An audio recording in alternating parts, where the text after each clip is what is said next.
Good afternoon, ladies and gentlemen. I'm your weatherman, Liam Kenny, and we have several things to talk about. In this video, I'll be giving you an update on the tropics, what is going on, what named storms we currently have circulating in the tropics, and latest on Hurricane Sally. So here is what's currently going on in the tropics right now. I'm going to go off camera a little bit just so we can see everything. We have this area right here in the Gulf of Mexico. And it's just an area of thunderstorms that the National Hurricane Center is giving. It's just keeping an eye on, okay? It has about a 20% chance of development, and as you can see, if it develops anywhere, it'll pretty much just stay right there. It's really not going to be moving anywhere, okay? Next up, we have Hurricane Sally, which has been our main story throughout all of this week. It made landfall this morning. I'll give you all the details on that in just a second. Then we go into the North Atlantic, where we have Hurricane Paulette. This is a storm that this week made landfall in Bermuda. It is still a Category 1 hurricane, and will stay a Category 1 hurricane for the rest of today, and then it will possibly drop down to a tropical storm tonight going into early tomorrow morning. Then it will take a turn back down south, but forecasters are saying that once it does take that turn back down south, that it really won't gain its strength back. So it's really not a threat to the U.S. at all, okay? Then we have Hurricane Teddy, which is now a Category 1 hurricane.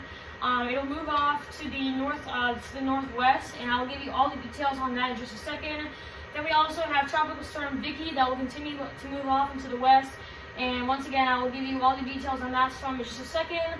Now, I really want to focus on this one because if this area of disturbance right here gets a name, we will have to go into the Greek alphabet, okay? Because if this storm gets a name, it will become Tropical Storm Wilfred, okay? Now, if that does happen, then the W name is the last name on the list for this year's hurricane season. So, God forbid, if this storm gets named Wilfred and we get another area of disturbance that could potentially turn into a tropical storm or a hurricane eventually, we're going to have to go into the Greek alphabet because we are all out of names. So, as I said, here's our main picture. We have Hurricane Sally. Go back into the picture.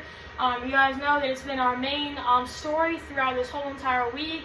It's been fluctuating between a Category 1 and Category 2. Yesterday it was a Category 2. It was circulating in the Atlantic and sort of circulating in the Gulf, and it made landfall early this morning. I'll give you all the details that I know on what happened at landfall, but here's the current track of it. As you can see, it will decrease in strength because all of you know once a hurricane or a tropical storm gets on land, it gradually decreases in strength tremendously, okay? So we are already looking at a tropical storm by this afternoon at 7 p.m., but you'll see as it continues to die down in strength, because by tomorrow morning, it will be a 35-mile-per-hour tropical storm, or potentially a low-pressure system that will just bring sheets and sheets of rain throughout Georgia and through the Carolinas, okay? Now, here we have post-tropical cyclone Paulette. I was actually wrong about that. It is no longer a hurricane. It might actually be, it's still a hurricane with maximum sustained winds of 85 miles per hour.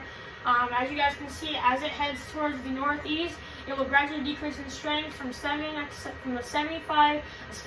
mile per hour tropical storm, to a 60 to 45, and then gradually decreasing. But you will see that once it gets down here, it's kind of going to stall. So it really isn't going to increase in strength once again. So it's really no threat to the U.S. at all. Now we have Hurricane Teddy, and this is what I've got my eye on, because if you look right here, the National Hurricane Center is forecasting this one to become our next major hurricane as a Category 3 with maximum sustained winds of 125 miles per hour by Friday night, okay? So, it actually looks like it might actually be a Category 4 now. Oh, Lord, okay, now they're forecasting it to be a Category 4 with maximum sustained winds of 130 miles per hour. So definitely, our next major hurricane is definitely in sight. But thankfully, as you see the track, it will gradually die down back to a Category 2.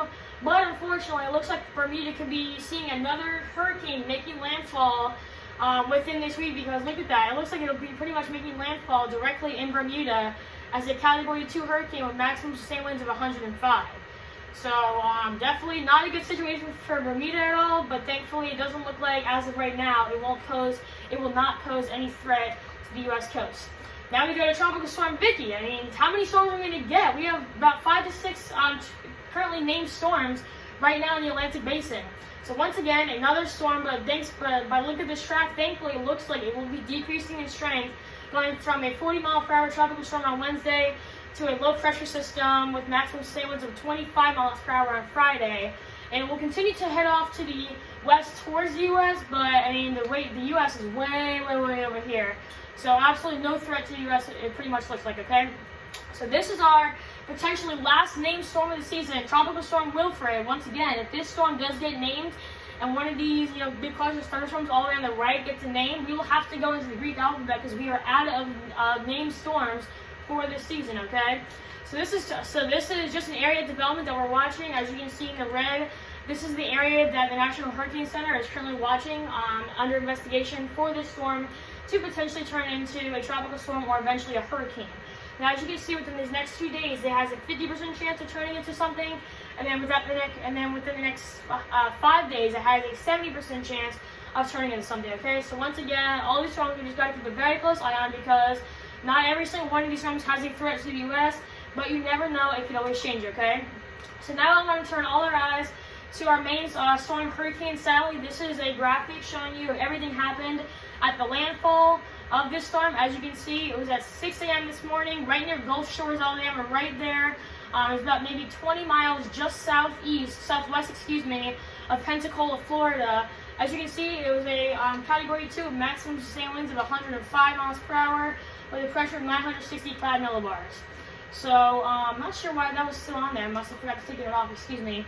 So once again, this is the track. As I said earlier, it will continue to head off to the northeast. It will gradually decrease in strength, pretty much being a tropical storm by this afternoon, and eventually becoming just a weak low pressure system that will bring loads and loads of rain into central Georgia and the Carolinas, okay?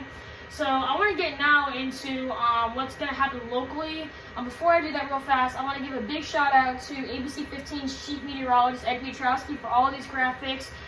He's absolutely amazing. Everything that he does. If you guys want to watch him, be sure to stay tuned to WPDE. If you don't have cable, you can watch them on WPDE.com. And he's usually on weeknights, anywhere from 5 to 7 o'clock. So definitely be sure to watch him if you have any concerns. He's very good about calming everyone's nerves whenever there's a big storm coming. So once again, a big shout out to him, because of pretty much all these graphics are from him. So once again, Ed Piotrowski, a big shout out to you. All right, so here's the pretty much the forecast of what Sally's going to do to our coast, or our region in Horry County in northeastern South Carolina. As I said, it'll pretty much just be a low pressure system by the time it gets here, but obviously it will pose a threat to our area, so we definitely have to be prepared for whatever comes, okay? So pretty much what we're going to get is just tons of showers and thunderstorms likely. Pretty much the time frame will be anywhere from this afternoon until Friday morning. As far as winds go, since it was at the time a Category 2 hurricane, we have a chance of seeing potential winds maybe blowing around 20-25 miles per hour, but possibly gusting up to maybe around 35. But we really shouldn't see anything tropical storm force. We shouldn't really see any more than maybe 5 to 6 inches of rain west of I-95, because the further west you go, the better chance you have of seeing those heavy rain showers, So currently right now we're expecting anywhere from 2 to 4 inches around Darlington County up towards Laurinburg. But right around the coast, around Conway, down from Myrtle Beach all the way to Georgetown, we're only expecting a possible 1 to 3 inches. So it'll be widespread. As I said, if you want to see more of the heavier rainfalls, you got to go west, way west of I-95. And because of the rain, we do have a coastal flood advisory just to be safe, because with all the rivers down here, it's very easy if we get a good amount of rain that we could see some river floodings over roads. So that is why the National Weather Service has put us under a coastal flood advisory that goes from 5 p.m. this afternoon until around 9 p.m. tonight. Okay. And obviously, with high tide also poses a threat. These are the high tide cycles. Today it's going to be at 7:15. Tomorrow will be at 8 a.m. And also on Thursday it will be at 8:15 a.m. Okay. So how much rain are we going to get? I just said that if you go west of I-95, you have a better chance of seeing more locally heavy downpours and bigger rain totals. But obviously, anywhere in this yellow, you have a good chance of getting anywhere between 4 and 6 inches of rain. Obviously, where Sally is right now, you have the best chance of seeing possibly closer to 10 inches of rain, or possibly even a foot more of rainfall. But anywhere in this green around Myrtle Beach, Conway, and pretty much right on I-95, we're going to be pretty much seeing anywhere from 2 to 4 inches of rain. So obviously it's not going to be a total washout. We are expecting potentially 6 to 12 inches of rain anywhere in here. But even if you're not expecting tons of rain, I just want you guys to be prepared for the worst, because this forecast could change and we could be seeing even higher rain totals. Okay, so definitely you got to be prepared for whatever comes around. Okay.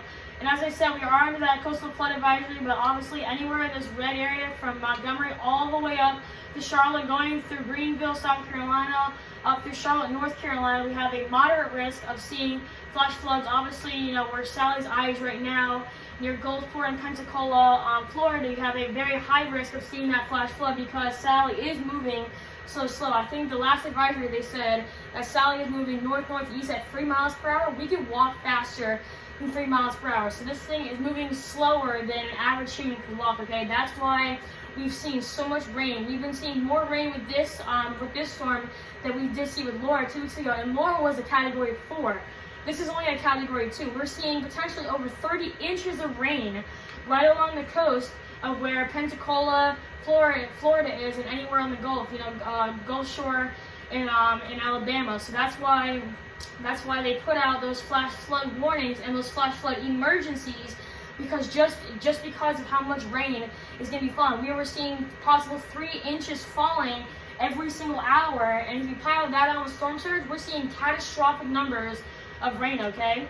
So obviously, when we get thunderstorms coming through here, we have the chance of seeing a spin up in the atmosphere, which also causes a tornado. So we do, but if you look right here, we only have a 2% chance of seeing a tornado. That means we have a 98% chance of not seeing a tornado, okay? So obviously, it is definitely a possibility. It is a very low possibility, but we just gotta be prepared, as I said, for whatever comes our way, okay? So beyond Thursday, Friday, and Saturday, we are looking at a beautiful weekend. It'll be a little bit breezy this weekend, but the temperatures will be absolutely great. Perfectly sunny skies, with the temperatures for inland counties remaining in the low to mid 70s. Now, as we go to the Grand Strand, obviously Thursday, Wednesday, Thursday, and Friday will be our rainy days, with temperatures anywhere in the 80s. Then we have that cold front coming down. It's also going to fuel Hurricane Sally once it also moves up to the north.